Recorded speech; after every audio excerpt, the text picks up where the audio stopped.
off. So I know. I just clicked go live. So we're going to okay, go live okay, and I'll say hello to them and I'll read your intro and then we'll start into your whole life. perfect, perfect. Oh, all right. It says that we're live, but I've been Zuckerberged before. So I'm going to go make sure. I'm so glad I met you and I'm so thankful you're here today, Michael. Why, thank you, thank you. I was We're honored. live. Okay, I was honored when I saw you on No, Dat Phan Show. I said, "Oh, she's pretty energetic. I like her stuff. I like her stage presence, her style." So I was very thank impressed. There was a you. couple other ones in that show that I was impressed with. So, Wasn't there some great ones? oh my goodness, there was like, wow, and I have met so many comedians with talented personalities and their own niche and what makes them unique from any other. And that's what's so impressive to me, which is why when I'm out looking for new talent, that's what I look for. Something that I know nobody has seen before. When I find them, that's why, those are the ones that I like putting on my shows. That's great. Oh my goodness. So I'm going to introduce the show and introduce Okay. you. Here I go. Facebook, welcome to Comic Spot. Today we have a special guest. He's so special, he's already waving at you. He can't wait for me to be quiet so he can talk. So let's get right to it. You're going to meet and get to know, like, love, and trust Michael Shields today. So that's Hey, him over there in that square. Say hi, Michael, to everybody. how's it going, everybody? And whether you're watching it right now or you come in later, doesn't matter. Just have a seat. You're going to get entertained and you're going to learn about Michael Shields today. So let's Hopefully. start in, Michael. All right. He says, back in 2007, when I retired and took in the early out program they offered me in Dallas with Southwest Airlines after 15 years, I didn't know what I wanted to do next. So I decided to go to school in Minnesota to learn to be a bartender. After I graduated from bartender school, I moved to Midland, Texas, and put my bartender's diploma to work. I got hired in a 4-star local hotel called the Midtown Hotel at that time. In their hotel was a high class bar. The owner of the hotel loved my open spirit and said he was a good judge of characters and decided to give me a shot in his bar. And I think he means a shot at the job, not a shot. All right. All right. So I figured that the best way to make a good impression was not to just serve drinks, but to be myself and interact with every person I could that came into that bar. Don't you love them already? What So it would, happened? what? I lost me. I went out. What happened? It'll come and go. It's just Uh, maybe the connection there or the Russians. Just when oh, that happens, it'll come back. oh, okay. So you're back and you might freeze up on your side, but you're perfectly fine on this end. So y'all, you can see me then, right? Oh, there I am. Oh, Yes. I'm back now. There I am. Okay. Yes. It's a little bit dark right this second, but we Okay. still see one half of your face. Well, let's see if I can light it up a little bit. There we go. Okay. There. That's better. All right. So he would start holding conversations with people and add humor into the conversations. Customers thought he was funny to talk to, and word got back to the owner of the hotel that the hotel bartender was very funny.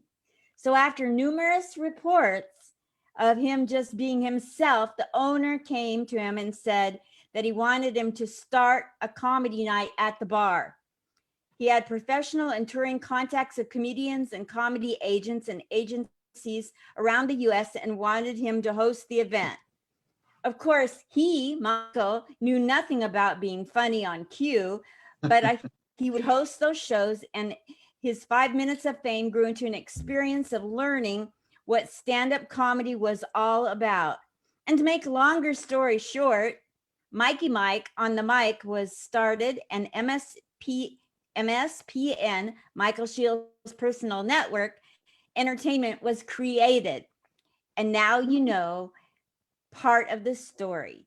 So let's All right. welcome to the stage. This man came on, even though he had something very personal he had to deal with today. I had to bury a lifelong friend. He still came forward. He's a military veteran. I happen to know that. We're going to find Yeah. out all about him. Thank you for his service to our great country. Michael Shields, welcome him. Thank you. Yay! Michael, hi.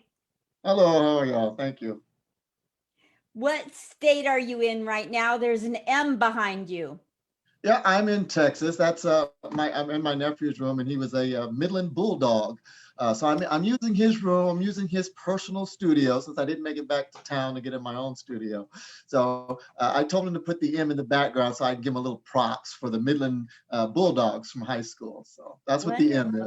Doesn't stand for Michael, but you know. Close enough. That's better than Mickey Mouse. Exactly. Young people don't know what us people who are a little older know about the city of Midland, where it was famous in the news for recovering a little girl out of a well. A well. Mm-hmm. Yep, she had fallen into the well. That's right. Yes, and she grew up. I wonder what she's doing these days.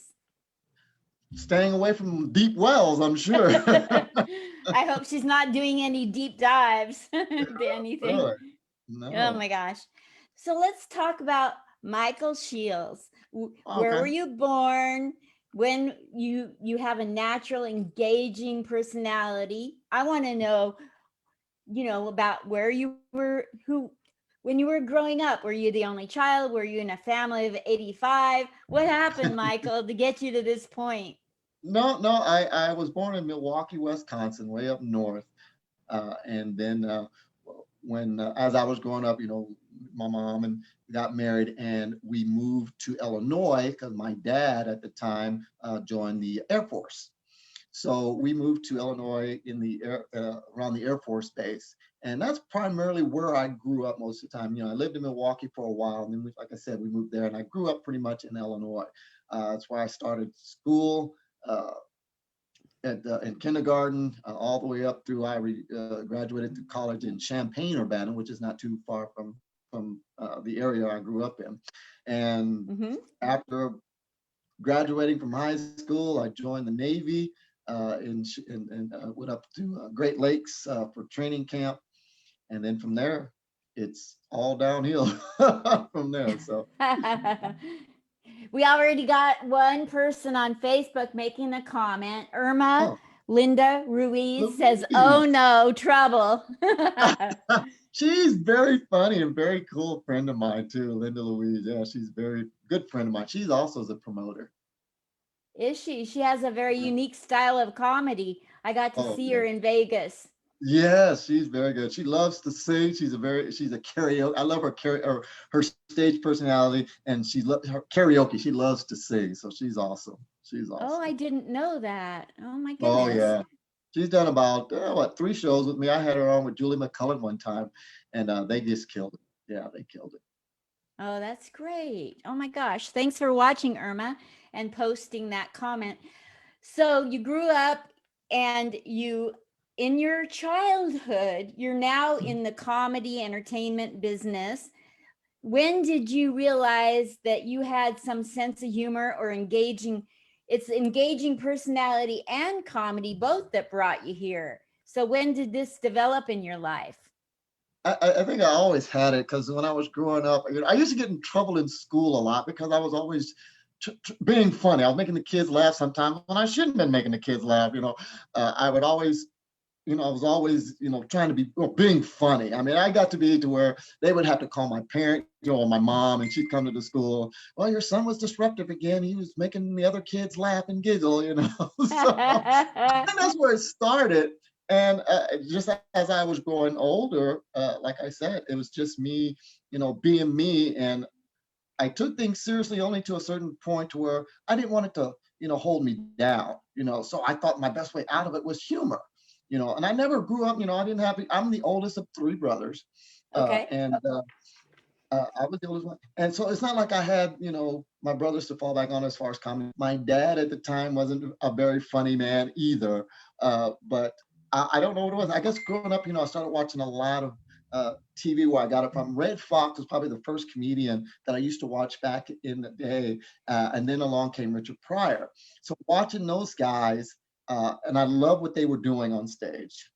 Then came Eddie Murphy, you know, watching these comedians as I was growing up, I was like, man, that's kind of what I want to do. I just want to make people laugh, you know, entertain, so to speak. So that's, you know, pretty much where I think I got it from.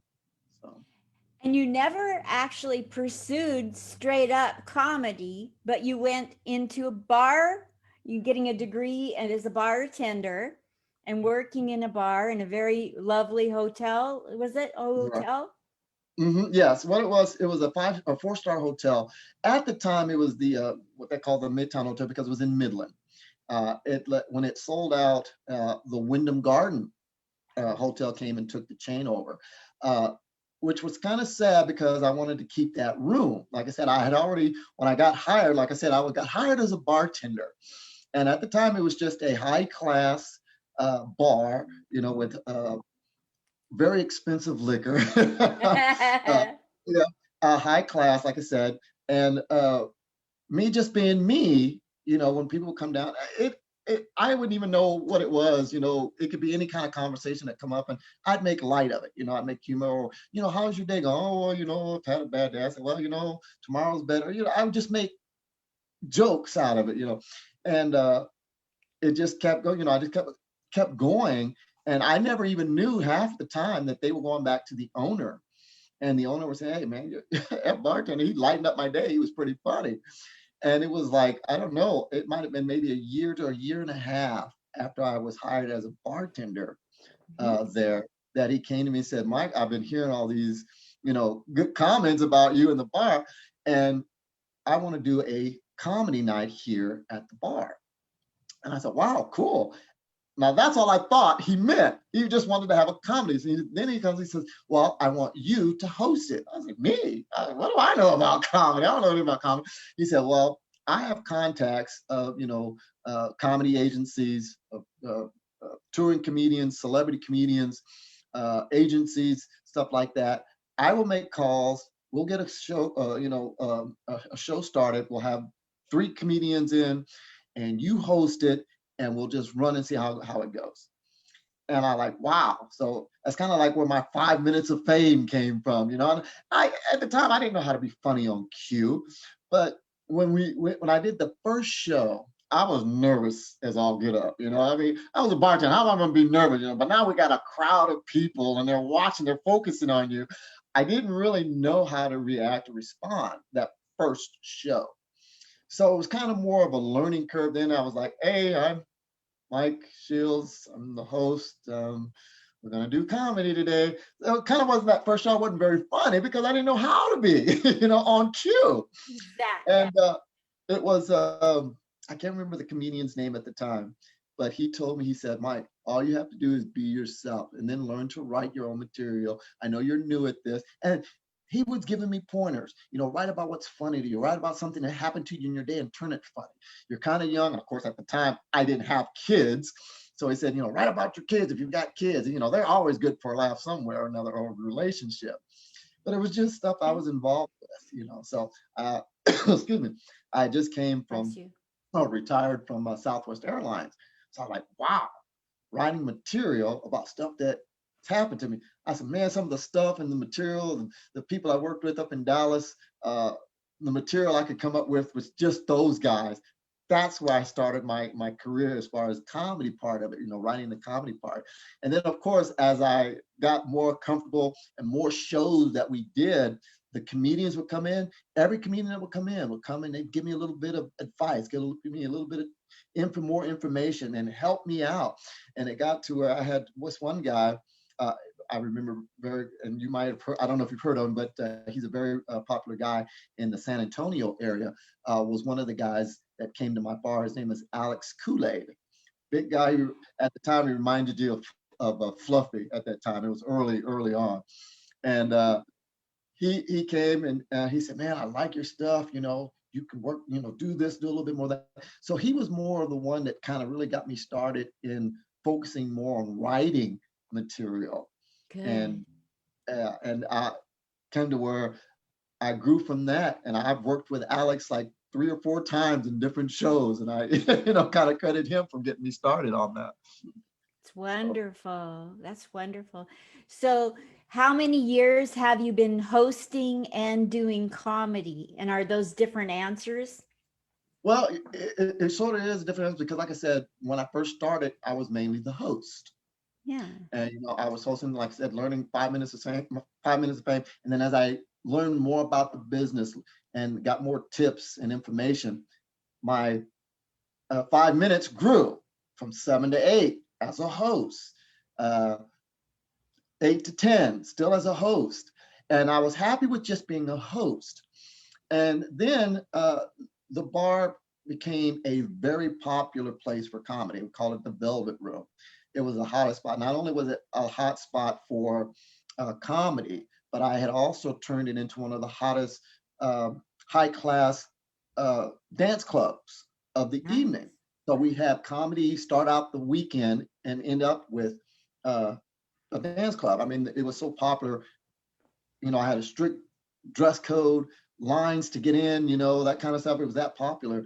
And it was going on so well that after a while, it came to where the owner said, well, we're going to close it down.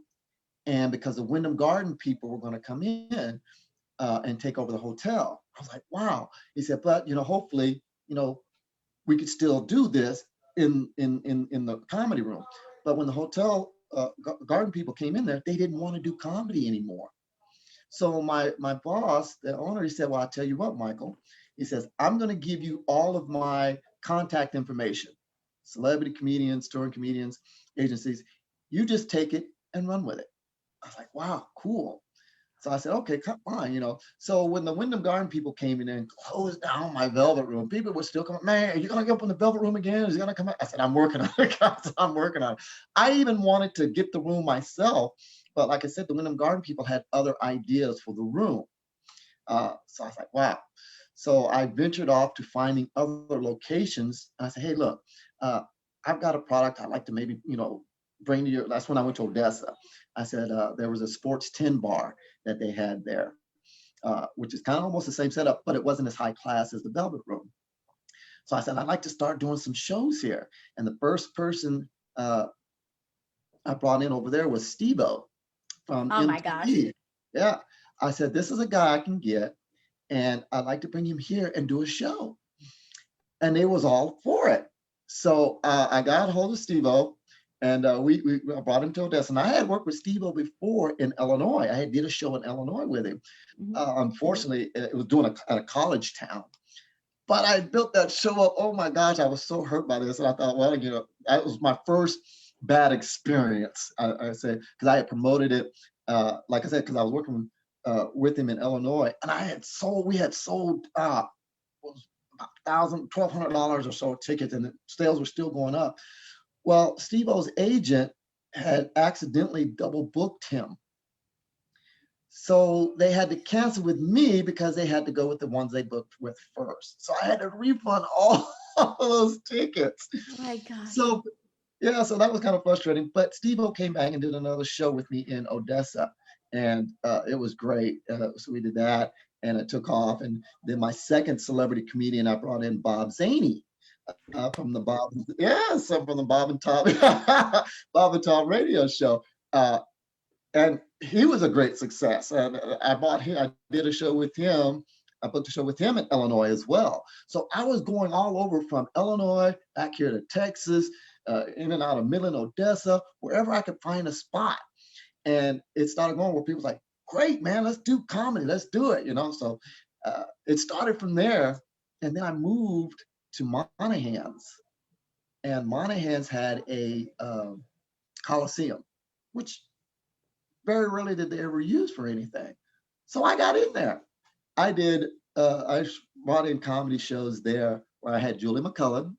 I had Rain Pryor, which is Richard Pryor's daughter, Jimmy J.J. Walker, who came there, and Bob Zaney again. So those were some of the celebrities that I brought through there. And I worked with D.L. Hughley and Eddie Griffin.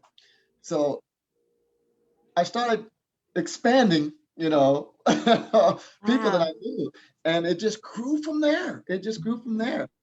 I was getting called from New York agents. I was getting called from LA agents. And they was like, man, I've got this guy.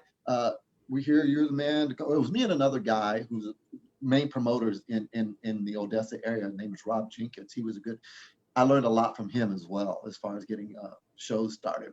But me and him were the two big, he was bigger than I was, but me and him were the two promoters in that area. So we linked up a couple of times and we did shows. I did shows with him and he let me on his show, and we had Louis Anderson, and he was bringing in these big names. I was like, wow, Tommy Chung. I was like, wow, this is kind of cool.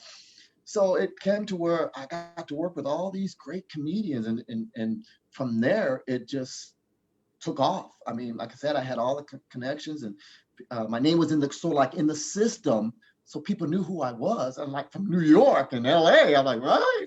And we want to bring a show to Texas, and you have a venue we can put these guys up in. I well, yes, I will find one.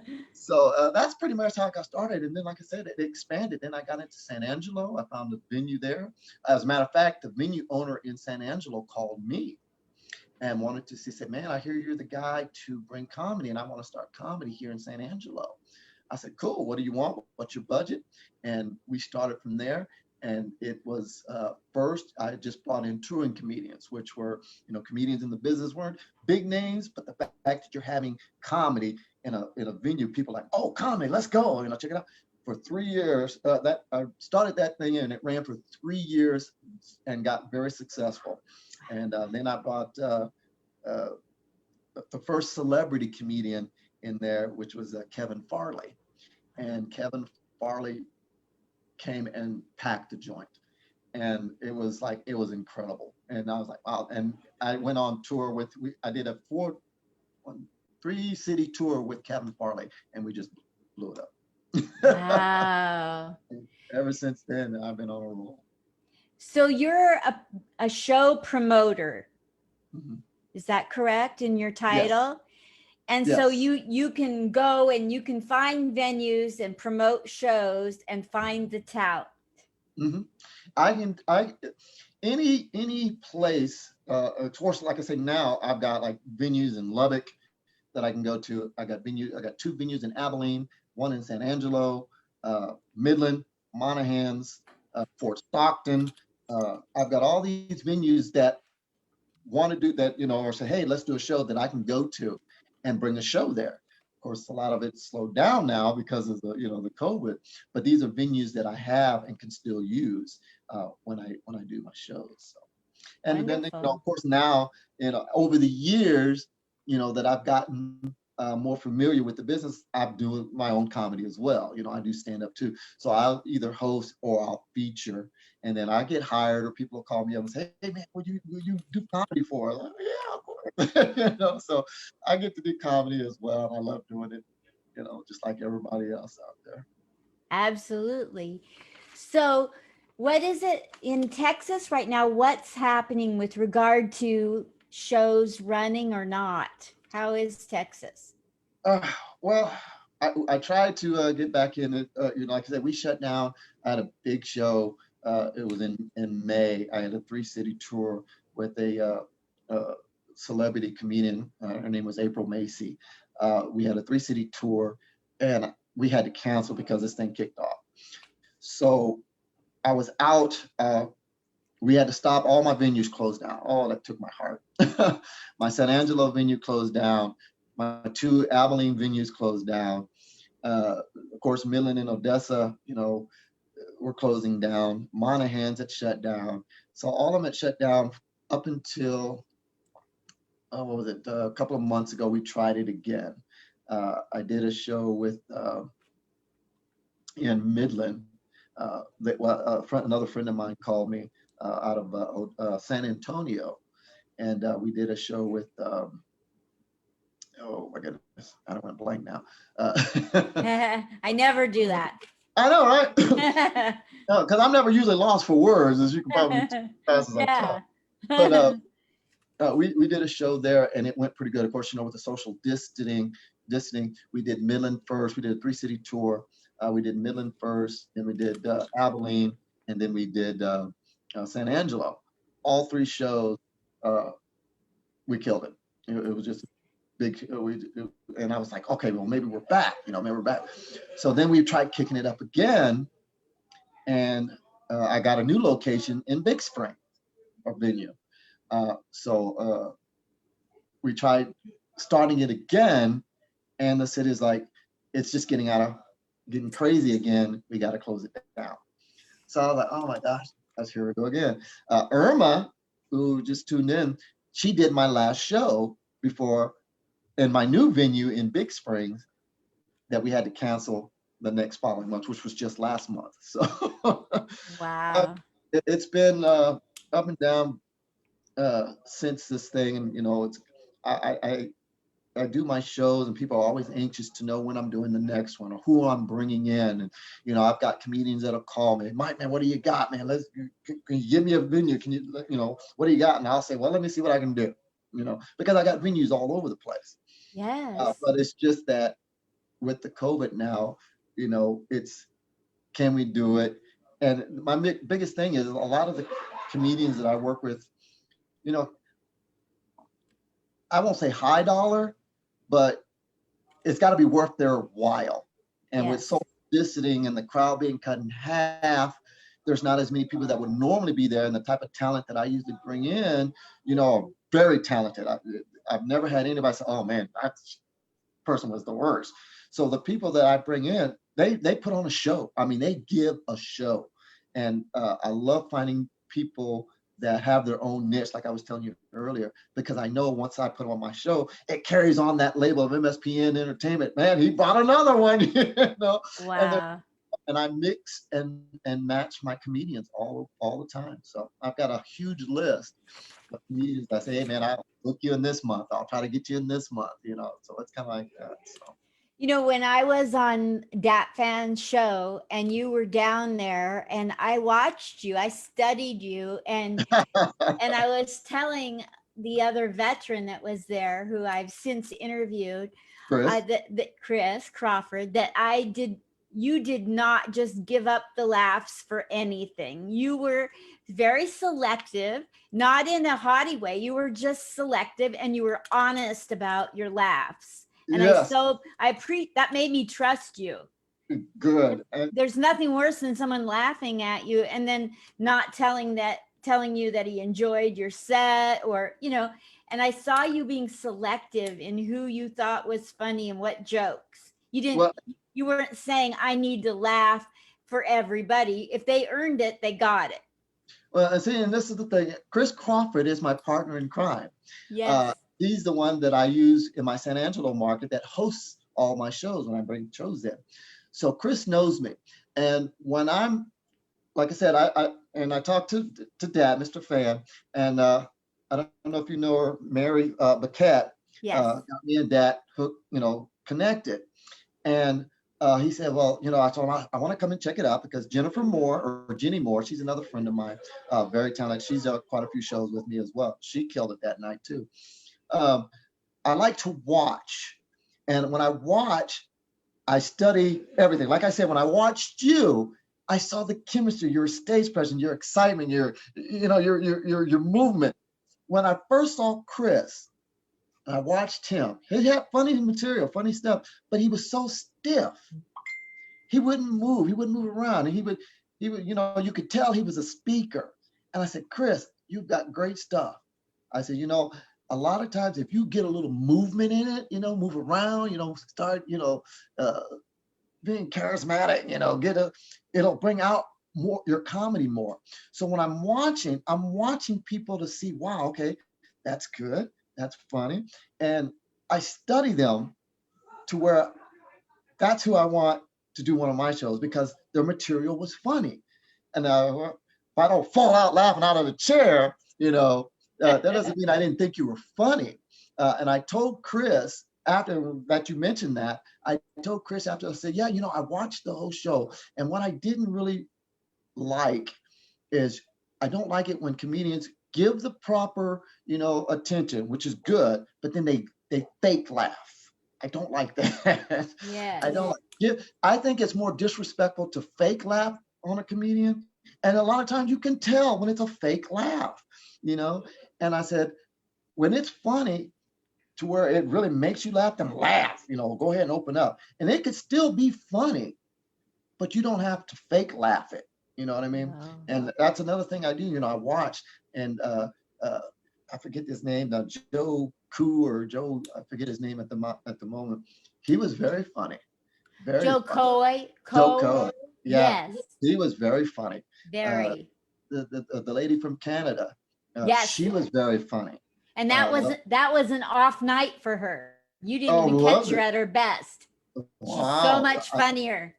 I thought she was funny. The host, the two hosts, I thought they were funny. I mean, everybody was funny, but those are some of them were like funny that wow, like wow, I forget her name, the black chick. She was funny. I loved her storytelling. Yes. That was incredible. She was funny, and I thought it was funny to where it took notice to where I was like, okay, what else she got? Where does she go from there? What else? And these are all pointers that comedians have told me what to look for. That's why I do it. I'm sitting there, I'm watching. I don't ever want to miss anything. That's why I don't, oh, well, that was funny, fall all out like that. I don't want to miss anything. So I stayed and I watched. I said, okay, that was good. That was funny, and if it got the chuckle, that's extra special, And that's, and like I said, I watched you, and there was a couple other, and people that on there, I was like, wow, these are good. And I love seeing people from other areas. Then I'm thinking, oh, hey, I would love for them to do one of my shows. If they're willing to travel, that kind of thing. If the budget is right for them, one of these days I'll keep them on, my list, just like Mr. Fan does. He keeps a list of comedians and he gives them that shot. And that's what I consider myself doing, giving those comedians a shot, especially when I like to maybe put them with a celebrity comedian. Yes. When I did a show with Ron White, that was incredible to me. Ron White. Now I didn't get to perform on that show, but to be a part of it, and I had him. I did his after party in Abilene, Midland, and where else did we go? Abilene, and oh my gosh, that was an awesome event, I should say as well. That was pretty good too. D.L. Hughley was another one. He was another very exciting show, very fun. And I love D.L. Hughley because when I did a show with D.L. Hughley, we was sitting backstage, and this is why I really gave him a lot of respect. I said, Mr. DL, my mom is a big fan, and she really loved it. Now, I didn't ask him or nothing. All I said was, she's a huge fan of yours. And he said, well, where's your mom at? And I said, well, she's back in Illinois. This is when we did the show in Texas. He said, get your mom on the phone. He talked to my mom on the phone right then and there, made her day. My mom was 72 years old at that time, 72 years old, and she was in tears because D.L. Hughley called her. How cool. So, yeah, so that was one of the coolest things ever. And Rain Pryor did the same thing. What? Talked to my mom. So. Oh my gosh. Wow. So you're out there promoting shows and finding new talent to mix in with celebrity talent. You're my hero. You're like the comics promoter. I mean, who wouldn't want to get booked by you? That's so awesome that you care. Oh my goodness, I feel so blessed and so honored that the comedian list that I have of friends, not only just comedians that are calling me up and say, hey, I heard about you, can you book me? I've become friends with each and every one of them, because when I have booked them, I just didn't book them for them to be on my show. I booked them to be friends with them, to see what they're about, what they're all about. And I cannot tell you that there's not one comedian that I have met that I have just totally disliked them all together. I mean, oh my gosh. Even Steve-O. Now, Steve-O was very protective, which he should be, because he's a celebrity. When we're going out we went out, when he came, we did a show in Odessa. And he said, Mike, man, I want to go to the mall. He said, I want to go to the mall. So I took him to the Odessa Mall. And we're walking around the mall. We got our little protective group around him. And people were like, that's Steve-O, that's Steve-O. Yes, yeah. And people was coming up. All Steve-O wanted to do was look around. And sometimes, he knows that you're in a crowd, that's going to happen. But it got to the point, he said, hey, Mike, kind of keep him back a little bit. I just want to shop. He wasn't mean. He wasn't arrogant about it. He just wanted a little bit of, Steve-O time. And so that's what we did. And even though he wanted that space, he wasn't rude or obnoxious about it. And I thought that was so cool because he wanted space. He didn't say, hey, back up, no more pictures. No, I'm not signing anything else. Some comedians have done that, but he was one of them that didn't. So it was That's so so cool. cool. That is really cool. Of all the things you've learned since you were bartending and being told you were funny till now, when you're working with the likes of Ron White and Steve-O and Rain Pryor, and the list goes on, what is it that surprised you the most about comedy? Oh, well, John Witherspoon, uh, may he rest in peace, Yes. came to me one time when I did a show with him and Jimmy Walker.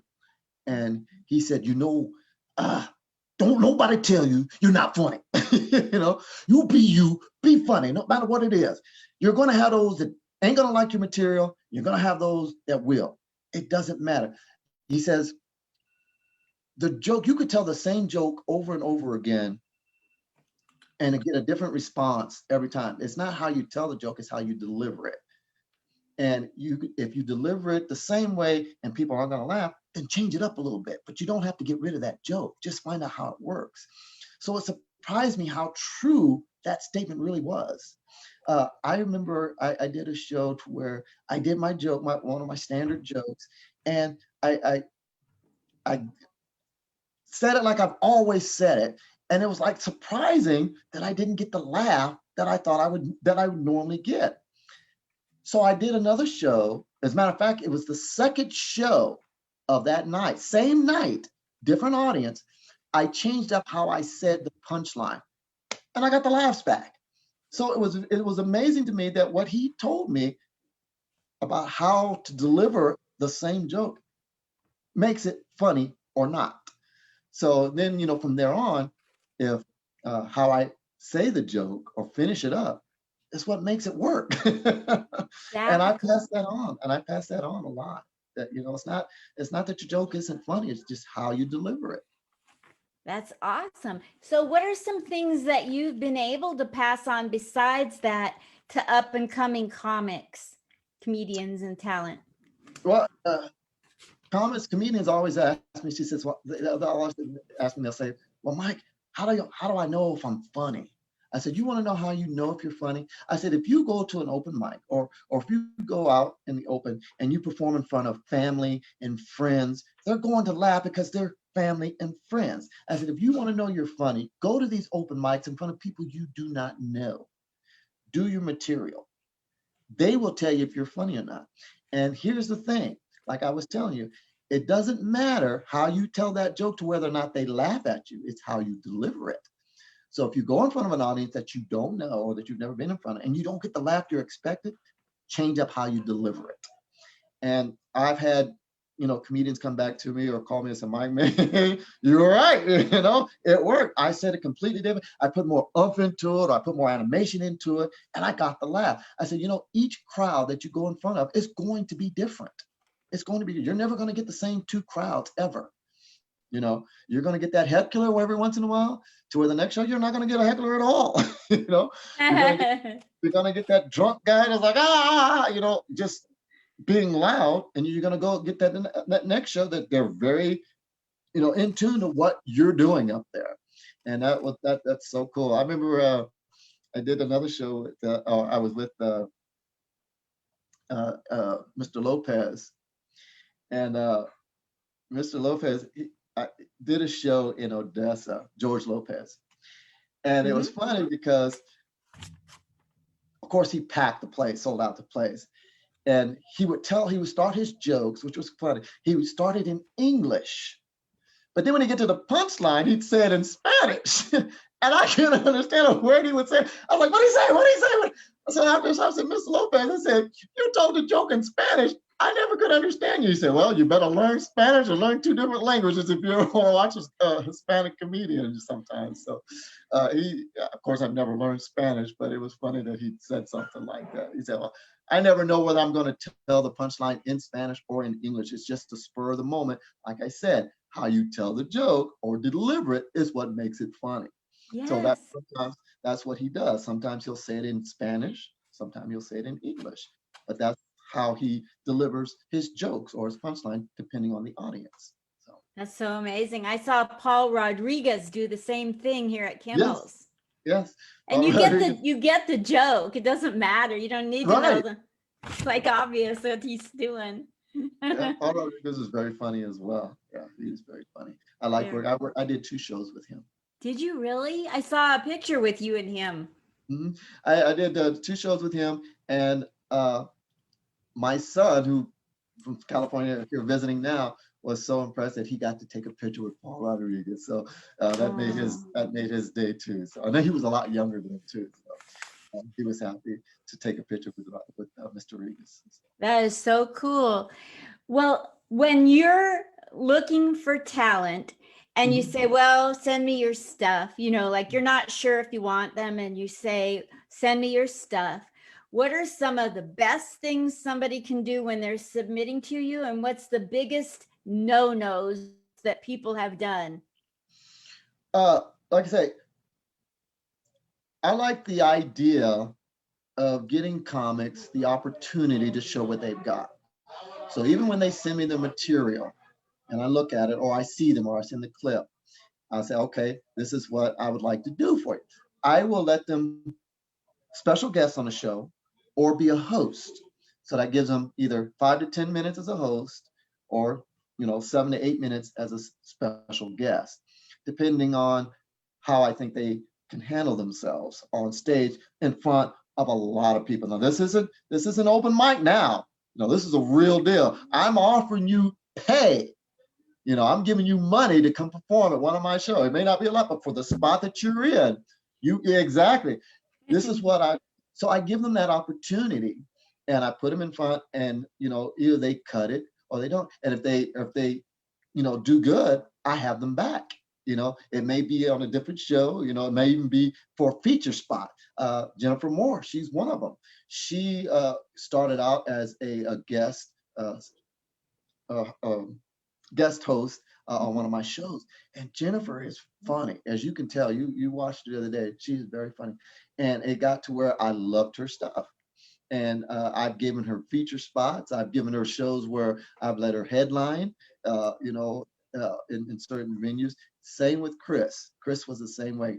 I use Chris, like I said, me and Chris are partners, but I use Chris most of the time as my host in my San Angelo market when we were over there. Then when we do other shows, I'd give him either a feature spot or a special guest spot. But that's because I know he can hold his own. And that's what I look for when comedians will send me their stuff, or I will look at them and say, okay, you know what, I'm gonna give you your shot. I'm gonna see how you do. It doesn't really matter what I think as a promoter. You like comedy. You're into comedy. This is what you want to do. I'm gonna put you on stage and let's see how you handle that. And a lot of times, people are like, great, Mike, thanks, and that's what I try to do. And there hasn't been not one person that I can recall that has sent me their stuff and I said, nah, I don't want to use you. But one of the biggest no-nos, and I'm not going to mention any names because I don't believe in throwing anybody under the bus, but Good for I you. don't like, I don't particularly, I don't hold it as a grudge or a bad thing, but when I have you at a certain spot on the show, you have a certain amount of time. And I don't usually like people.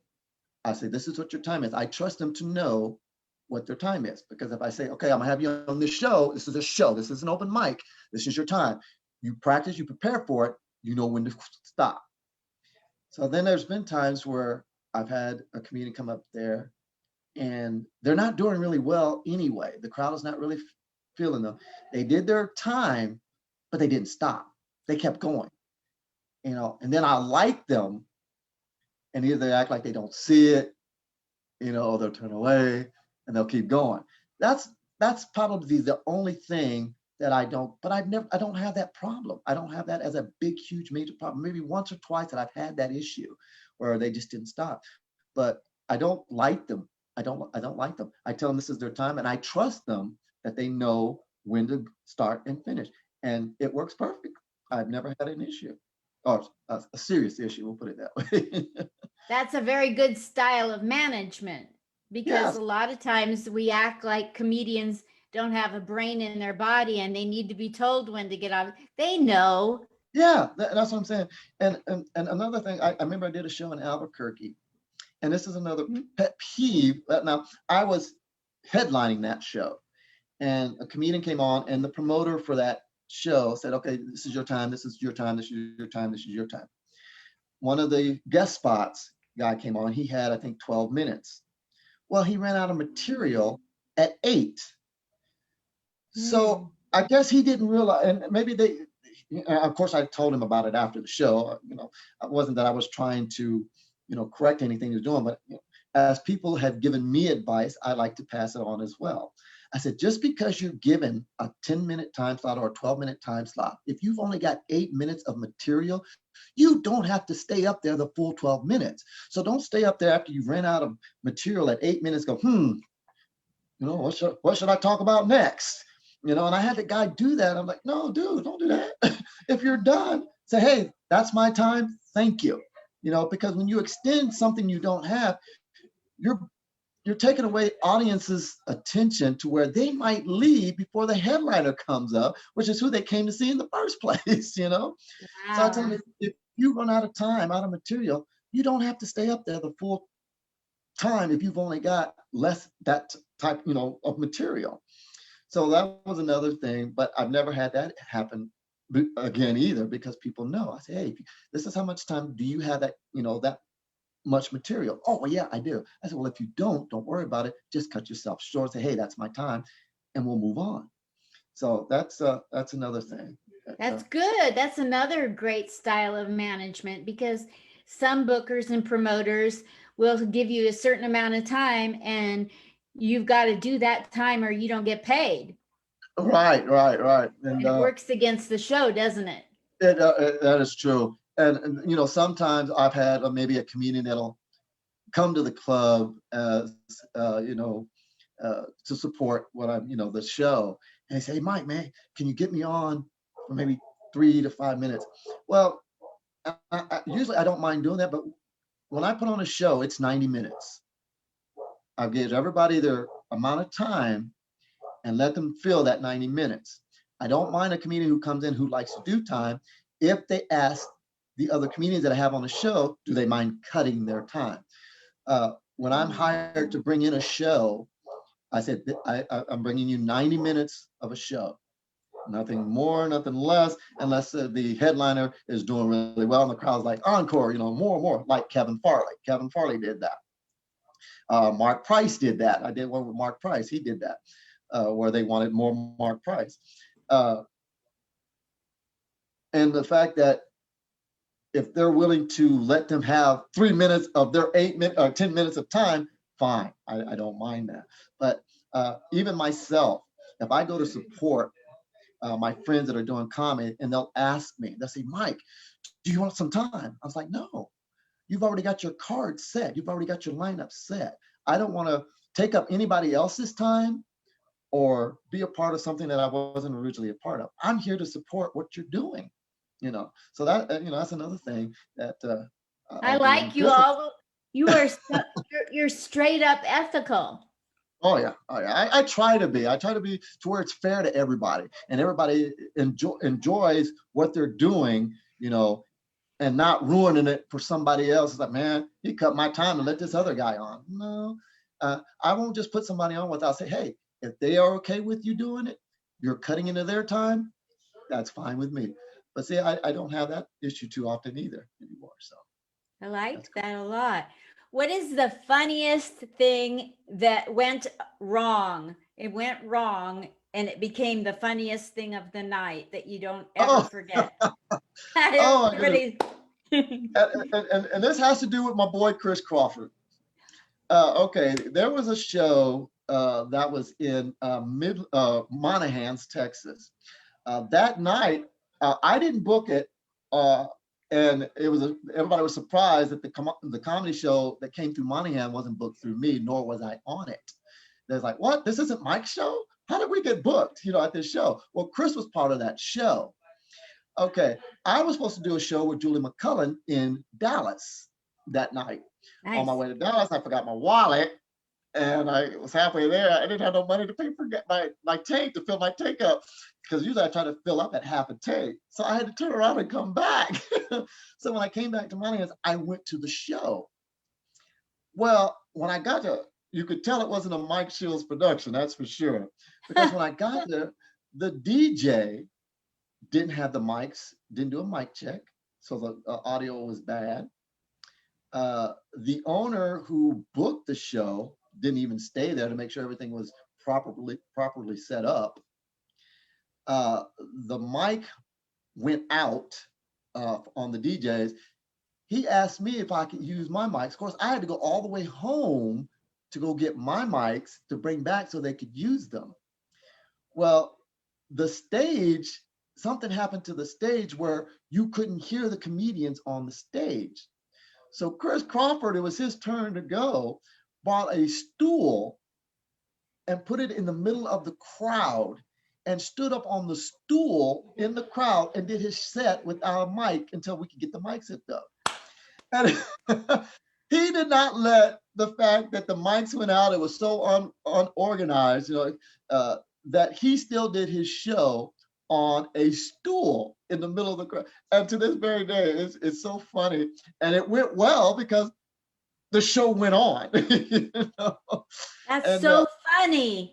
Yeah, one of my other friends who came in, Rodney Hood, he was from Illinois, was also on that show. And he was getting upset because the mics kept coming in and out, in and out, in and out. And it was, disturbing. I said, well, you could tell this wasn't an MSPN show.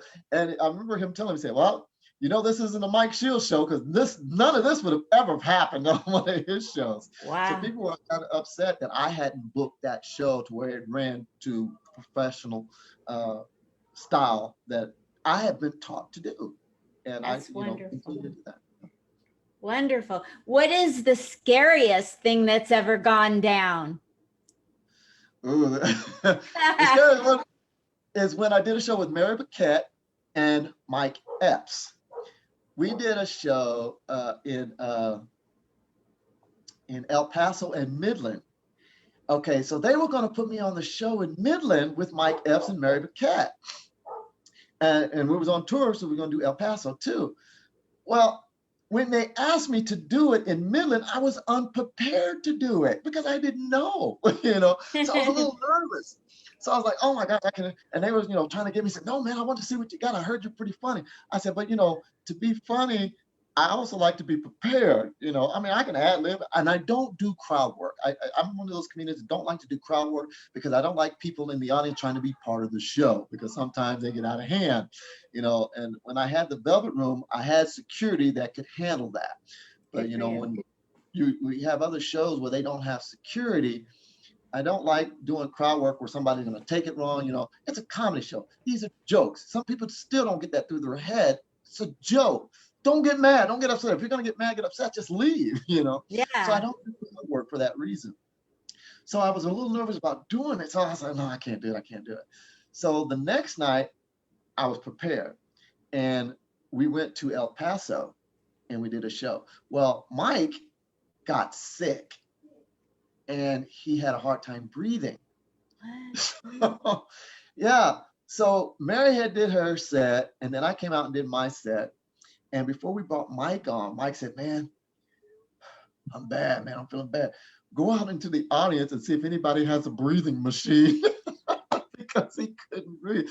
Oddly enough, there was a lady in the first row that had a breathing machine so he could breathe and still continue to do the show. Of course, we had to clean it and everything. But that was probably the weirdest show. And at that time, the big thing to do a show was the mannequin challenge. Yes. And Mike, now this was in El Paso, so it's really hot. Mike came out with this Eskimo hat on, because he was, for his head cold. But he felt better and he did the show. I mean, it was amazing to me that as bad as he was, and as bad as he looked in backstage, he found a way to continue to do the show. And to me, that's probably the strangest and most amazing thing that I've ever seen. Goodness sakes. Yeah. So that was kind of crazy too. And then we had we did the after set. I did his after party in Midland, and that was a great thing as well. So. So you did the after party in Midland, and that you did a set there too? And well, after we did the show, and like I said, they had wanted me to do the show in Midland, and I wasn't prepared to do that, you know. And so we did an after party from the show. Then we went to my hotel, the Velvet Room, as a matter of fact. But Mike didn't want to perform at the after party because he'd already performed for the night. So we didn't perform there, but he was energetic with the crowd. He took pictures, you know, stuff like that. You know, Mike, he was great, fun to work with as well. You know, he stayed until he had enough, which, you know, you can understand, which was, you know, another incredible thing within itself. Of course, you know, had the radio station people out there and some of the TV crew people out there. So I've had some amazing events and shows that some of these people, comedians that I've worked with, are outstanding people. I mean, you hear sometimes that they're just not people you want to meet in person. I haven't met one yet. Louis Anderson was another guy, very personable. Loved the people, but after a while, when he's had enough, you know, Exactly. which is understandable. So what is it that you want to accomplish after COVID for the rest of your life? What goals in life do you have? Well, you know, because the venues that I use are venues that I've been associated with, which is fine. Once this COVID is over, I want my own venue. I want MSPN Entertainment's comedy venue. The Velvet Room is what started it out for me. So when I get my own room, I want to call it the Velvet Room 2. Put it up and get it built up off the ground. And the comedian that I want to meet the most is Kevin Hart. That is my utmost. And here's the thing. I know Kevin Hart's people. I know his agents. And Tiffany Haddish is another comedian I would want. Now, Tiffany Haddish will be probably a little bit more sooner than Kevin Hart. Because here's the thing. April Macy, who is best friends with Tiffany Haddish, are good friends. So when I want to do another show with April, they're going to hook it all up, bring Tiffany Haddish. Tiffany Haddish has also worked with Kevin Hart, as you know. They've done movies together. So I'm hoping that once this COVID is over, I get to do a show with Tiffany Haddish, which leads me to Kevin Hart.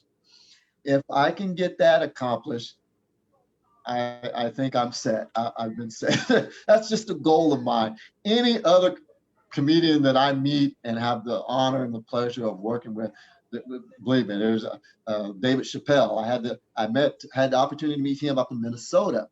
Tommy Davidson, same thing. Met them in Minnesota. We did a show up there. Those are two other guys. Some other people I'm so jealous of because they've already met David Chappelle. You know, oh man, if anybody should meet David Chappelle first, it should be me. So I'm looking forward to accomplishing that goal. I think if I can reach that goal, I could say I've accomplished everything I've wanted to, and anything else on the side is a bonus. It's a bonus. Yeah. I would have loved to have met Eddie Murphy as well too, because he was an idol of mine growing up. Yes. So Eddie Murphy is still alive, right? Yes, Eddie Murphy is still alive, but his brother isn't. I promoted a show with his brother. It was the Get Down tour. Had Cedric the Entertainer, had George Lopez, Eddie Griffin, and his brother. Oh my gosh, it's a shame I forgot his name. Did a show for them. That's when I met those guys. And it was before he passed away. But Eddie's still alive, but his brother has passed on.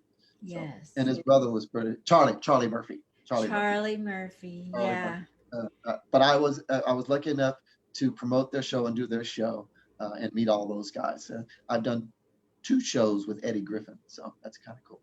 Another one I had wanted to meet a while ago, but I don't think he still does stand-up comedy, or not as much, is Chris Tucker.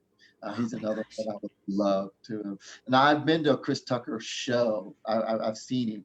A lot of times when shows come into town, top name comedians, especially at the venue like the Wagner Noel. The Wagner Noel is a huge event center here in the Midland, Odessa area. If there's a comedy show that's coming into town, I know about it. And I get first crack at whether or not I want to attend. I get tickets and, to where I can go and meet the comedians, if I want to, which I always do, which is kind of neat that I'm in the system to where if there's something like that to come through that I get to know about it firsthand. I can know about it before they even advertise it. And I love that. Oh my gosh. That is so cool. Yeah. The agencies or the agents, agencies that will call and say, hey, Mike, this guy's coming into town. Can you help promote it? Can you help sell tickets, that kind of thing? Or, help get the word out, that kind of thing. Can you set up the news, or TV or radio, stuff like that? I get to know about it. So that's an honor to me. It is. Absolutely. So, yeah. And it's also an honor, judging from your character and your style of management. It would be an honor for them to be able to work with you.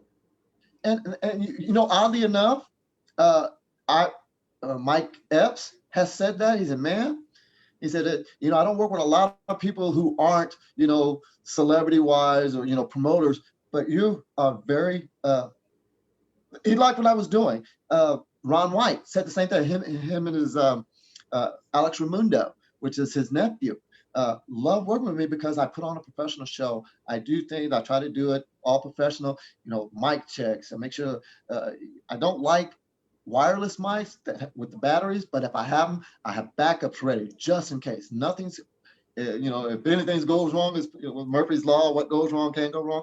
I try to be a step ahead of that. And it's worked out to where people know, if they're going to do a show with MSPN Entertainment, it's professionally done to the best of my ability. So. I love that. What would you like to say now that where would you like people to follow you? What would you like people to do to help your numbers? Do you have merchandise to sell? Where can people help you? You're one of the great guys in the business that's an honest promoter. Just the fact that you didn't laugh at everybody's jokes tells me your integrity. It told me your integrity. So how like I said, that wasn't, that wasn't meant, to be insulting, but I'm studying. Yeah. Material is funny. Whether you think you have to open up a fake laugh. And like I said, I don't like doing that, but people can be funny without me. I listen to the radio a lot of times where I'll hear, people, the comedy station, I'll hear the jokes and they're funny, but I'm not sitting in the car, laughing, rolling all over the place. That was funny. Every once in a while you hear me say, oh, no, that was good. That was good. I'll give them that credit. But most people follow me on MSPN Comedy. I have my website at www.mspnentertainment.com. Now it's closed down now because there's nothing to post about it because of the COVID stuff. But people usually follow me on Instagram at MSPN Comedy as well. And then, like I say, on Facebook, it's Mike Shields or MSPN Entertainment. I've got my own webpage on Facebook as well. So let me clarify this. On Facebook, you're under what names? Under my regular name is Michael Shields, and I post all my shows on that. Now, my son's name is Michael Shields also, so they'll have to actually look at the poster or at the name and make sure it says Mikey Mike, or it'll say Michael Shields, but the profile picture will be Mikey Mike, Okay. Not my son. But Okay. That's and then I have Facebook MSPN-Entertainment is also my page. What's my other one? I've got Midland, Odessa Comedy Events. That's also one of my pages. On Facebook? Midland, Odessa Comedy Events on Facebook. Rob Jenkins started it, and when he kind of got out of the business and I was, running away with it, he said, Mike, man, there's over somehow many followers. Take it and go with it. So I post my stuff on that one as well. Okay. So, and then, of course, Instagram is MSPN Comedy too. MSPN Comedy. That's on Instagram. Okay. Are you on Twitter? I don't Twitter. No. Okay, no problem. I don't get into. Yeah, I don't get into Twitter. And your website again is mspnentertainment.com. Yes. Okay. www.mspnentertainment.com. Now, like I said, it's down right now because there's nothing to post on it because of COVID. But once everything's back up and running again, it'll pop back up. Now, there is a sub one that I use. Let me tell you what that one is. That is up, and it'll show future or past shows that I've had. And that one is, I always have to look it up because it's kind of long. It's MSPN SC dot Willc WIX.com / MSPN hyphen entertainment. And that'll take you right now. That one is still up and running, and that just shows past shows. That shows me on AGT when I was on America's Got Talent. It's got the comedians I've worked with, been lucky enough to do shows with, book, hang out with, become familiar with. That one's got everything on it. Okay. Check out. So you're a military veteran. What branch were you in? How long? What was your job duty? I was in the United States Navy. I was an aircraft mechanic for the Navy, structural mechanic. Let me clarify that up. Structural mechanics are the people that take care of the aircraft's outer,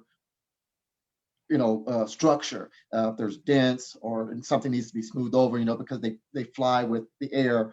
We make sure the ailerons and the flaps and everything are working. So that's what I was doing as much as a plane captain. Well, I used to send the planes out, bring them in, of course. I was on the USS Lexington for a while, which is a training carrier down in Pensacola, Florida. So I did that, of course. I loved, now it was odd and people were surprised because I grew up around an Air Force base in Rantoul, Illinois, Chanute Air Force Base. And when I decided to go into the service in Illinois, I went up to Great Lakes and joined the Navy. And he was like, Mike, man, why would you join the Navy? I said, I like airplanes. He said, well, that's what the Air Force does. I said, yeah, but the Navy's got airplanes and boats and ships and stuff like that. That's what I wanted to kind of be involved in. I wanted to, see what that was all about. So I got into that and I got injured, which led to my discharge. I was in charge of an aircraft tow one day. We were moving a TA-4J aircraft, and my tow tractor driver wasn't watching me. He wasn't paying attention. And I was hooking up the plane itself to the tow tractor. And as I turned to walk in front, the tow tractor driver started backing up before I got out of the way. And it caught the back of my foot and bent it and broke all kinds of ligaments and joints and stuff in the back of my foot. Well, the Navy said I wasn't any good to them anymore because basically I just couldn't walk anymore, and I'd never walk without a limp. So they gave me the option, and I took a honorable discharge, under, a medical discharge under honorable conditions. And I was so upset, because I had got from at that point, they would say, you're never going to walk or run, very well anymore with the damage that's been done. And I didn't accept that. After I got out, I worked, I did everything I could to strengthen that foot, to, help build it. The doctors did everything I could to where I proved them wrong. I'm able to run again. I was able to run again. I'm a basketball player, so I was able to run and jump and shoot ball. So I was kind of happy that even though, I had the news from doctors that said, well, you're probably never going to run. You'll probably have a limp. You might even have a cane. That, no, that's not good enough for me. So, but my Navy experience, I loved it. I mean, I wish it was great because my sons followed me. I was in the Navy. My oldest son was in the Air Force. My other son just got out of the Marines. And yeah, my last son, he tried to go into the Army. So we had all the services covered: Navy, Air Force, Marines, Army. And we're very thin. And my son tried 3 times to get into the Army, and he couldn't keep weight. So he's the only one that didn't, but he tried. So I still, consider him. All the Shields boys covered all the Air Force services. So now that you're a veteran, have you gone and done military tours stateside or abroad? Of course, with Chris, I'm with the Veterans of Comedy as well. I'm one of their members. And Will Smith, Will C, as you know, and Erik. Now, Erik, this was what's funny. I did a show with Erik before I even knew Erik was a part of the Veterans of Comedy. I brought Erik in from a comedy agency. And when I met Erik, Erik never told me he was part of the Veterans of Comedy.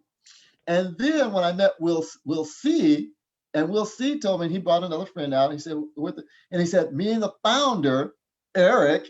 I was like, Erik? I said, I know Erik. I've done shows that he never told me he was with the Veterans of Comedy. So I got to be a part of that. And I did a couple of shows with them there. I love those guys. I'm hoping, once again, once this thing clears up, we'll get to do more. But like Chris was saying, there's only a handful of us, and we do it all over the place. Which is kind of a cool organization where the Veterans of Comedy have their own insignia, their own logo. So it's a recognizable logo. So people's like, wow, you're with the Veterans of Comedy. I say, yeah, I get to say I'm one of them, Yes. representing Texas. As a matter of fact, we were supposed to do a 3-city tour with the veteran. Will C called me up. He said, Mike, man, let's do a Veterans of Comedy 3-city tour, because like I said, I had Abilene, Midland, San Angelo. We did Christabel, Texas, before we was able to come back and do the 3-city tour because everything closed down. So I haven't gotten to do anything outside of that besides them. Chris, who also, as you know, is on the Air Force Base there in San Angelo, has done a few shows there to where I've gotten to be invited to do a show with him at their Air Force Base for the military. So that was pretty cool too. That is awesome. Thank you for doing that. It means so much to the military to be entertained. Oh yeah, and I know what they're going through, because like I said, when I was going through boot camp, you're restricted to certain areas. There's not much you can really do until you get recognitions of, acknowledgement of who you are in the service. And we didn't have that opportunity when I was in the service doing that, and that we're able to do that now. It's really an honor for me. And a lot of the comedians that I work with, especially like April Macy, oh, I've done tours overseas. I've got to go overseas and do it. Alex Gaxioli, he's another one. He gets to do tours all over the place for the military. I would love to be able to do something like that, or be of that stature to where I could do that as well. Getting up there a little in age, I may not be able to travel as much as I used to, but that would be something I would love to do. But doing it in the local West Texas area, I love it. Absolutely. Absolutely. I'm so proud to know you, and I'm glad that I'm folding into the Veterans of Comedy. And so we'll be crossing paths. Yes, most definitely. And I love Erik Knowles and Will C. Clifton, and you mentioned Chris Crawford. I'm getting to know all these wonderful people that just give their hearts to the military. And yeah, great guys. Yeah, great organization. And what would you like to say as like your closing, up to 5 minutes, to say to anybody that's here or going to come later? You get to say whatever you like. If I didn't ask something that you wished I would have, you can address it, or, plead with people on a certain cause you believe in, or anything. The 1-800 suicide prevention line, anything you want to say. These are the holidays in a pandemic. Right. All I really like to say is there's a group of comics that I work with, the Laredo crew, the El Paso crew, San Antonio crew, Lubbock crew, all these different crews of comedians put on shows in their areas. And it's amazing to me that all these comedy crews are all connected with all these other cities that, that do things like that for their communities. And all I'd like to say is these comedians, these comedy tours, people, if you're watching these and you have these shows in your area, Austin is another one. If you have these comedy groups that are trying to bring entertainment, to keep entertainment, keep comedy alive and going, support that. I mean, it's not, and I always tell Chris, doing shows a lot of times, it's not always about the money right off. It's about getting established first, getting yourself put out there. Once you get yourself put out there to where you do comedy and people enjoy what you're doing or what you're trying to do, the money will come later. It'll come. But if you enjoy the comedy, do the comedy, the people that come out to support you, give them a good show, give them your best. I don't care if it's 2 people that show up or 3 people that show up. If they come to see that comedy, you give them that, because word of mouth is the biggest form of getting it out there. And if you can't Facebook it all the time or got money to spend on the radio or TV, word of mouth does that. And if you can get people to come out and support comedy in your local area, please do that, because they really appreciate it. And like you say, we're comedians, we love the attention. It serves us very well. It does. Getting people to forget their problems, especially in a time like this, is so essential. Even though the government isn't saying comedy is necessarily essential, it is so essential right now to laugh. I really believe that. Because I love mottos that really have meaning. They always say that laughter is the best medicine. I honestly believe that. And even though sometimes you have to be careful about how you administer laughter to somebody who's really not in the mood, but if you kind of offer it or put it out there first just to see how it goes over, it might help that person. It might say, oh, you know what, I feel a little bit better. It didn't cure anything, but I feel a little bit better. And I honestly believe, like I said, it was funny because I had to go to see the doctor, or everybody was forcing me to go see my doctor. And the doctor said, wow, he said, a guy at your age, it's amazing that you're in such good health. He said, there's no stress. I said, you know what? I don't let anything stress me out, because I try to find the humor in everything, or at least something that doesn't stress me out that much. It might still be there, but I'm not going to let it stress me out, because I want to be here for a long time. I've got kids that are still growing up. There's still things I want to accomplish. There's still things I want to, when I leave, I can leave behind for them. That's what I'm striving for. And I believe if I get stressed out and my heart stops working like it should, I'm not going to reach those goals. I'm not going to be able to finish what I want, what I started, so to speak. And so, and it's funny, my oldest son who's here, he's kind of like follows in my footsteps. He said, you're just like your dad. You're a comedian. Oh, how cool is that? Talk about leaving a legacy. That's great. Yes, I've got 4 sons, and they're all like that.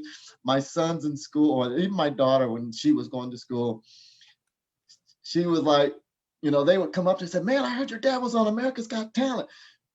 They got a kick out of it, but it was like they were getting all this attention in school because their dad was on America's Got Talent and he's a comedian, and like, yes, he is, that kind of stuff. And my daughter, Diamond, she would get frustrated because the teachers would come up to her and say, man, your dad's a comedian?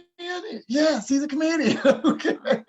Wow. And so she would get frustrated because people would always ask her, and, they'd want t-shirts. And I don't do a lot of t-shirts. Another comedian friend of mine, CJ Starr, he gave me a word of advice one time about t-shirts, and it's stuck in the back of my mind. I just haven't got a catchy logo yet.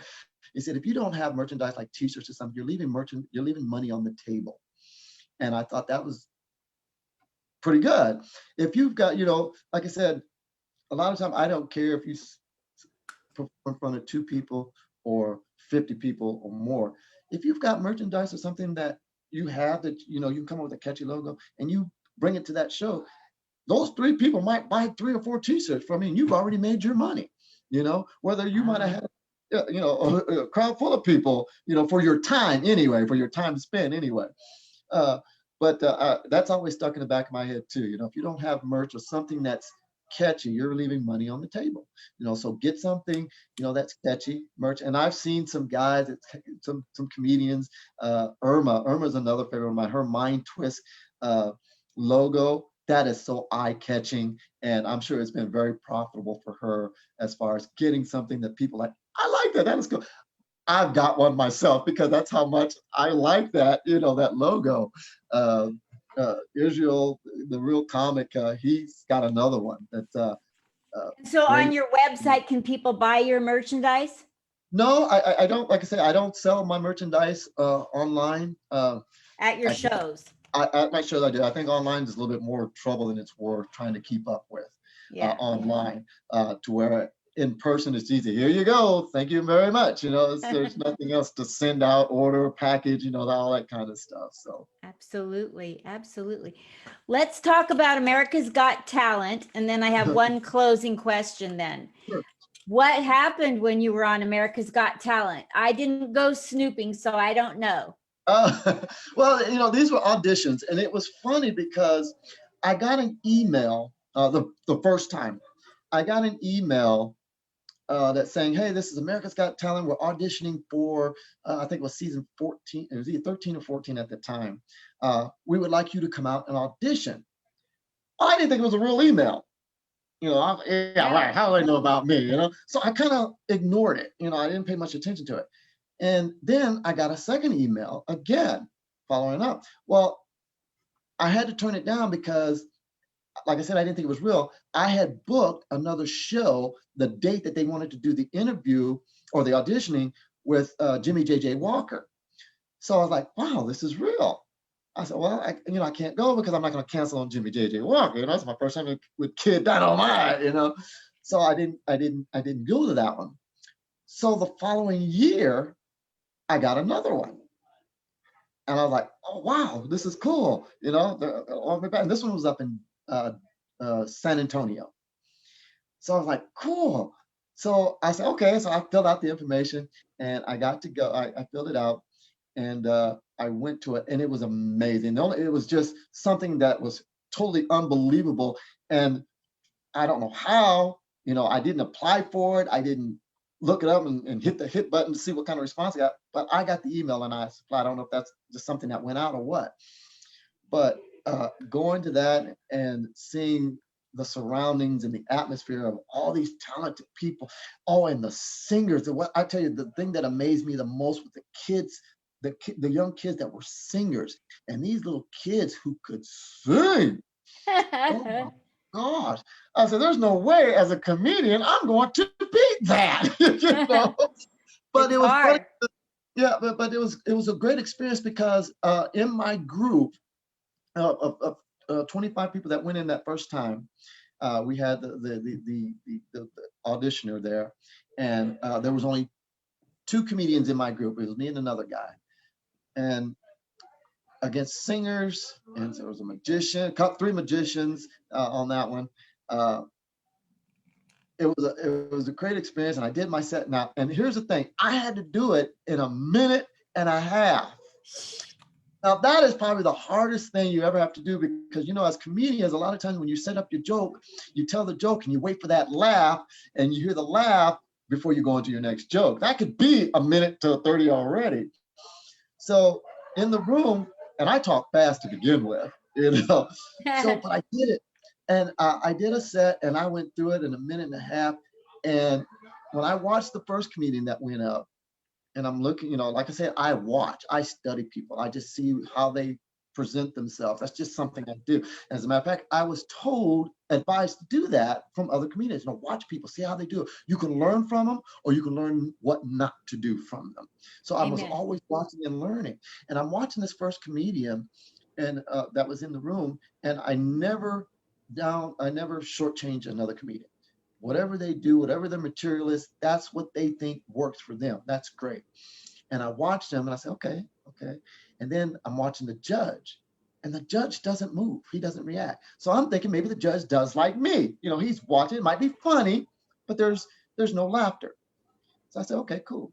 So then it came to where I got up there and I did my, and I'm animated because I'm always moving. I'm moving. I'm very animated. And I made the judge laugh. he laughed. And when she laughed, I was like, wow, okay, that's good. I made her laugh. So they know who I am, right? So that was cool. And even though on that first audition, I didn't get to go to the next round, but after the show, after we auditioned and we went back out in the hallway, that judge came out to me and she pulled me to the side and she said, Mike, I really liked your material. That was very funny. She said, there's, some other things you could work on, which I always will take any advice I can get to help me improve. She said, don't give up. Try again if you can.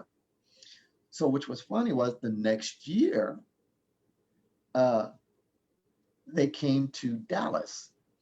That's when Chris and Jennifer Moore, another friend of mine, they applied to go, and then they got in. I wasn't going to do it at first. And then they got in, and they said, Mike, man, we're going to America's Got Talent up and down. I said, you know what? I wasn't going to do it. I got the email again.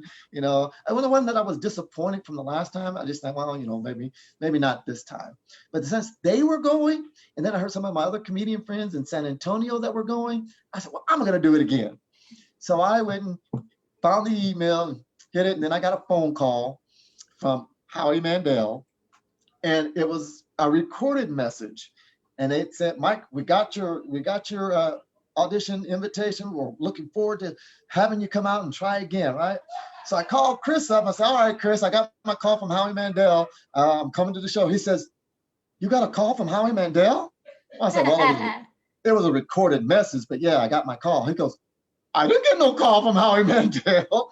I said, I thought it was Pogo. I thought they called everybody, So he was mad at me because I got the call from Howie Mandel and he didn't. So, but we went out there and we did another show. And again, and it was funny because when we went into this room, and when I went in this room, I had a male interviewer.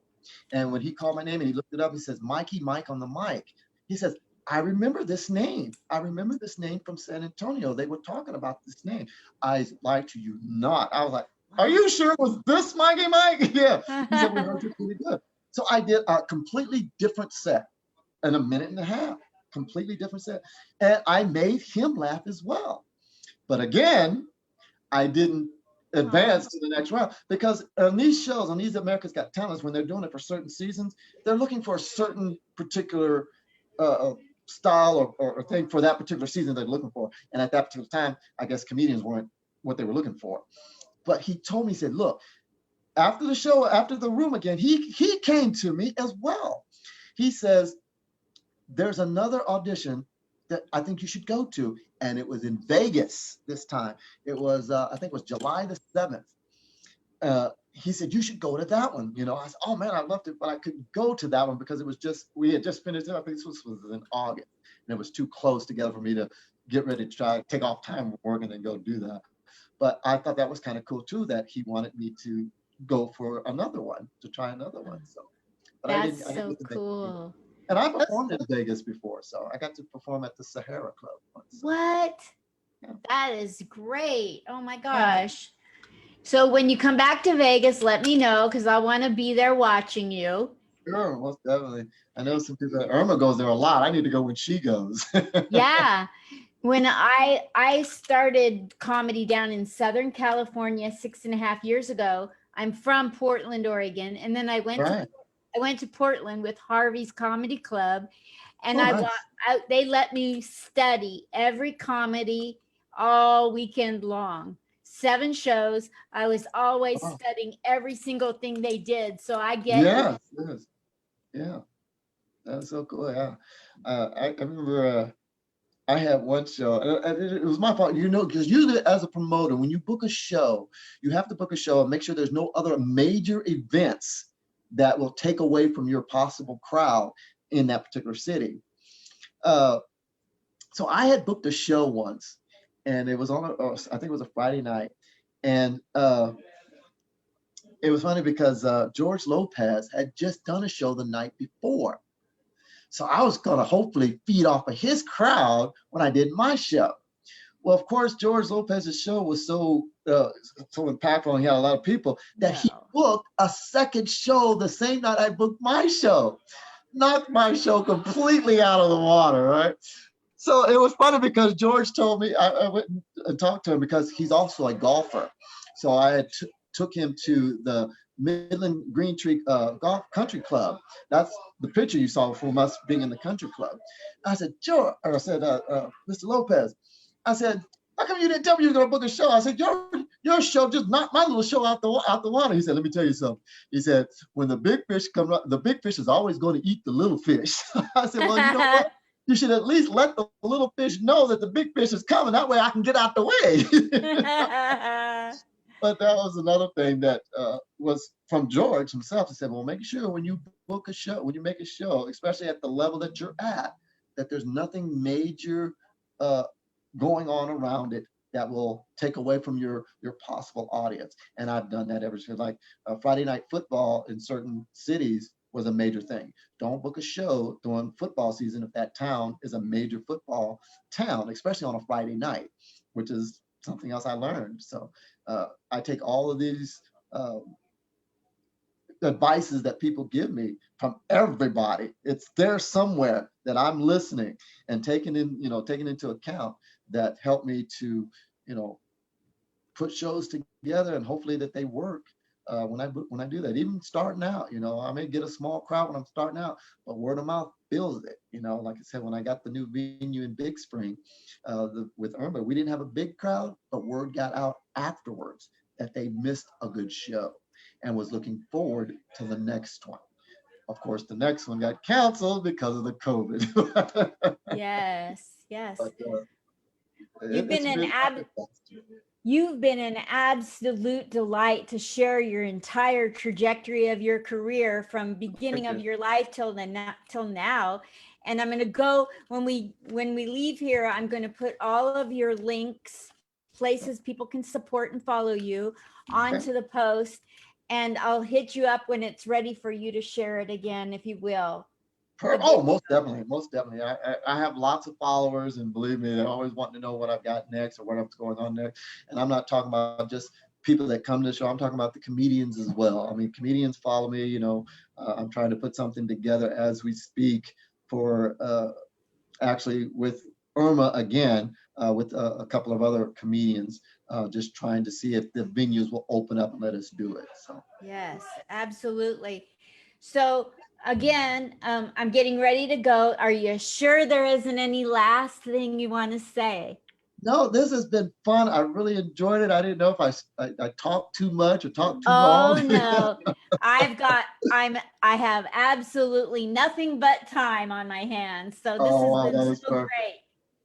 I watched the interview you did with Chris, and I was like, Chris, what have I told you about being so you could tell he's a public speaker because he's serious, and that's not him on stage. He's animated, he's moving, his voice pitch changes, but he was kind of all military when he was talking to me. I said, Chris, stop that. That's not you. He gave a great interview though, but that's just Chris. He's very professional. I give him that. But sometimes he's straight up military. You can tell. Yes. Military, I read right past it. I was like, you're a big teddy bear. Oh yeah. And I see you did a thing with Sinbad. I did. God bless Sinbad. I hope he bounces back to where he was. Yeah. But Sinbad used to be communicating with anybody that wanted to talk to him on MySpace and Twitter when they first came out. And That's I would send, yeah? Mm-hmm. And I sent talked to Sinbad a long time ago. I'm sorry. That's okay. So I sent him jokes and he would go, ha, and I didn't know what I was doing, it was before I even went on stage. And then Harvey's Comedy Club let me start interviewing talent, and then I came here and started interviewing, and I got a hold of Sinbad, and I said, I've been doing 300 and some comedians, now it's up to 550 or something, but I said, could I interview you? Do you remember me? And he goes, yes, let's make it happen. And he only promised me 2 minutes, Michael. Oh, okay. But when he got on, he went 41 minutes and 54 seconds. Nice. That is so cool. Yeah, I talked to Sinbad. It was a long time ago because I was trying to book him for a show that I wanted to bring. And we just couldn't come to terms as far as that was concerned. I was trying to, you know, because I know my area and I know my community, and even though, you know, and a lot has to do with name recognition, and that always Yep. has a big part of it. But it was a little bit at that time. It was a little bit more than my budget could handle. Yep. But he did tell me that if ever, you know, I got it together or wanted to try again. Well, of course, that was still early in my career of getting started, so I didn't know how to move things around to where I could still do it and meet the requirements or the asking price of what he wanted, to where now I could, you know. But yeah, I only talked to him that one time, and then I was like, man, that'd have been great. I'd have loved to, you know, watching him on TV growing up, you know, I would have loved to have done a show with him. What a legend. Yes, yes, him. And you know, I did a Zoom show with Wayne Brady. Uh, No way. with what was it, about three months ago? He was doing a Zoom show at the Midland College here in town, and uh, the was it I can't remember, it was a radio station. I can't remember who, but I guess he asked who was the comedian or the promoters in this area, and of course, my name came up. So I got invited to do a Zoom show with him, which was another bright spot. I would have loved to have met him in person, but because of the COVID thing, you know, we couldn't go up to Midland and see him in person. But he was at the Midland College, and I got to be on that and be a part of the audience and ask questions. And he answered my questions, and you know, gave me some advice, which is only I, you know, wanted to do. So, Boy, I'll tell you so what, you know, the humility that you have to be mhm, willing to take advice from anyone that will give it to you. I had yeah. something come up this week where a fellow comic of mine refused to take advice from anybody he knows that's Wow. beneath him. And I said, you know, some of the best advice I've ever gotten was when I was teaching brand new people off the street at Harvey's. They were unjaded, you know, they had watched a lot of comedy and they came in and asked good questions or asked how to do this, how to do that. And you get good advice by opening yourself up to anybody giving you feedback.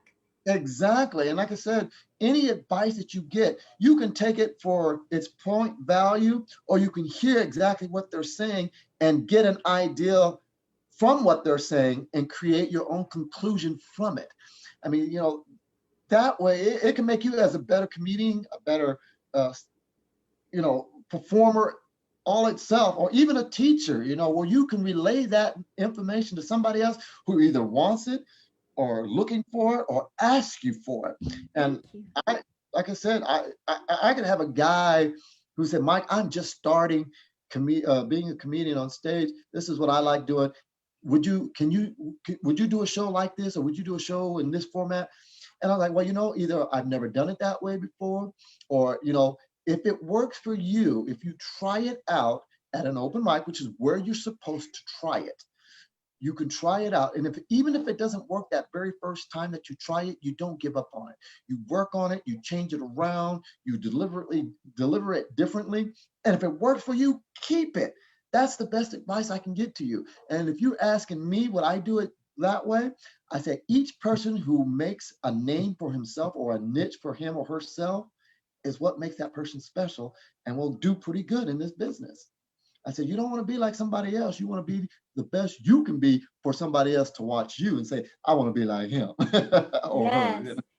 You know, when it comes to taking advice from nobodies, you know, like as if anybody is a nobody, but That's what I was about to say. Yeah. it's so, you know, like, you know how comedians will go on stage and they'll say, I know what you're thinking when you're looking at me, right? It's kind of a standard setup. I Yeah. didn't know what people were thinking when they were looking at me when I first started. And I didn't know how to relate to young people. You know, I Right. started when I was 63. So I went out on the streets of Philadelphia and I started asking young people, what do you when you look at me, what do you see? What do you think? Uh-huh. What would you like me to say? And what do you hate that old people do when they get on stage? Right, right, And right, then right, I crafted, now I can relate to young people because I was willing to take advice from nobodies. right, right. We're all somebody. There is no nobody. Exactly, exactly. And that's what I was telling, I think I've told Chris this ago. I said, material that you do is not for every crowd. Yeah. I said, and if that's the case, if you're starting in on material that has worked for a different younger crowd or even an older crowd or whatever, and it's not working, nowhere to cut it off and go into something else and find something else that works. Don't continue on that same joke if you're not getting a response. I mean, my biggest thing I like to do is feed off of the crowd.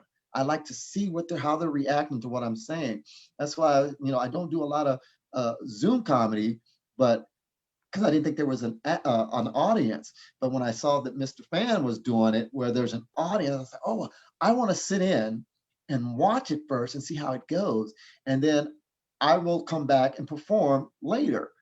Just to see what kind of audience is. And I was talking to Mary about it. Mary said, "Oh man, she thought I'd be very good to get with that and be a part of that show." I said, "Well, I just want to watch first. I just want to, see who it is." So me and Dad talked, and he found out who I am, and I know who he is. And he said, "Okay, well, great." And I couldn't watch the last show, which I wanted to get into, but my schedule stays busy. I'm always doing something, always on the go, always on the run. But I wanted to tune in. Mary was doing the show the other night, and Chris was on that one too, but I didn't get Yes. a chance to watch that one. I didn't get a chance. But now that I know how to get a hold of that, I will follow him and watch other shows that he has.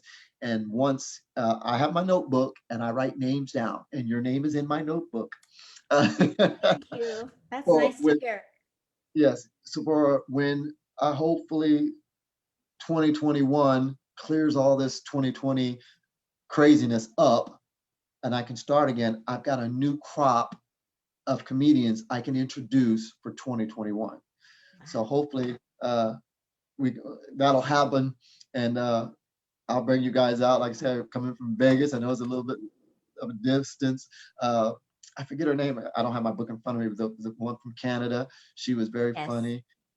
The host who was talking about her husband came to see the other lady. Yes. Yes. That was funny too. Amy, that was Amy Amy, Puka. Amy, that's it. I know who you're talking about. Yeah. Yeah. There's Amy. And I think the Canadian is Jennifer. I think her name was Jennifer. The other one was Yes. Jennifer from Canadian. Yeah. And then Mr. Koa, like I said, he was very good. Those are people I would write down. I said, okay, I want to get a hold of these comedians, want to reach out to them and see, how long they've been doing it. How far are you willing to travel? Will you travel? What is your asking price? Will you accept this? I do pay, but I pay, according to what I know my crowd will be like, Yeah. so. Absolutely. People need to be flexible. There's Well, not a lot of room for being a diva unless you're at the diva level. exactly. That's what I'm saying. It's not always about the money, but it's about getting yourself exposed to where the money will come later. And if you're willing to, which is what I kind of hope I try to do, is give those new comedians a chance to see what it's like on a stage that paying people are actually coming to see, not just open mics where people are just in there and they're talking among themselves because you can't capture their attention. No, you're coming to a show where the attention is going to be on you. There's no TVs on, nobody's playing pool, there's no music in the background. They're watching you. So it's kind of my way of giving them the opportunity to see what it's like and see if all the practice that they've done at the open mics can pay off for them.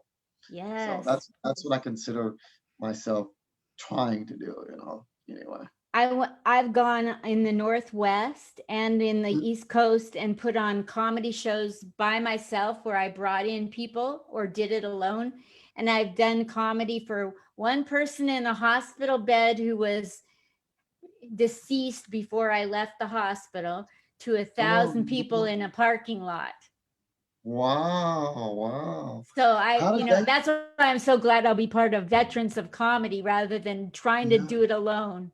So Yes, hard. exactly. I love being a part of that. Like Will C and Panda. Those two guys are great guys, man. When we did, I think it was San Angelo, we did a San Angelo live interview, all three of us. And we gave a great interview. And Chris didn't get in it with it. He was there, but he didn't get in it with us. But those guys have been through a lot and they've done a lot. And Yes. what they've set up and created is incredible. I love being a part of that, even though it may not be a huge part, but to at least be associated with that, that's an Yes. honor for me. It's an honor for me. It is. I still have goosebumps all over my body that they're even associated. It's so new. I'm still in shock. Oh, It's a high honor. yeah, it is. It is. And like I said, I've done a couple of shows with Erik, and Erik is a really cool guy. I mean, he's a real cool guy. I like working. I've only done the one show with Willc. Well, we did 2 nights, but him and Panda, that was an awesome uh, event as well. So I'm looking forward to the next time. They're from Kansas City, and hopefully, they'll bring me out to Kansas City. I don't know if they're still running strong or not, but it's kind of scary. I kind of not, don't venture too far from a home base right now. So Yeah. I'll wait. I got to see Erik just got back. He just came to Vegas and did the Extreme Comedy Club at night. And he was there, and he came out, he sat on a chair, and he just related. When he got done, he didn't even know what he had said. He said, "What did I cover? What did I talk about?" It was just riffing. And yeah, it was hysterical. His military stories are I love his military stories. I love them. Me Especially too. when he's in his skivvies. Yeah, Eric's he's a great storyteller too. And that's me. I'm more of a storytelling comedian than a one-liner comedian. So Yes. Well, thank you so much, Michael Shields. You guys, we've got to get out there and follow this man. He's super. You've heard his heart. He's very atypical in the business. He's about the business of comedy and promoting people. And he's not in it for himself. He's in it. You can tell his heart is gold, and he's got a pure heart. So we got to get out there and promote good people. If there ever was a time to promote good people, stop promoting people because you owe them something. Make sure they're free and have ethics. Right, exactly. Good point. Thank you so much, I appreciate Michael. it. Thank you so I much. appreciate it. Thank you. Thanks for your service. I'll type all this up, and I'll let you know when it's ready for you to share. Oh, okay, perfect. I enjoyed this, Miss Linda. Thank you so much. I enjoyed it too. Thank you so much. I love you lots. Love you too. Take care. Thanks again.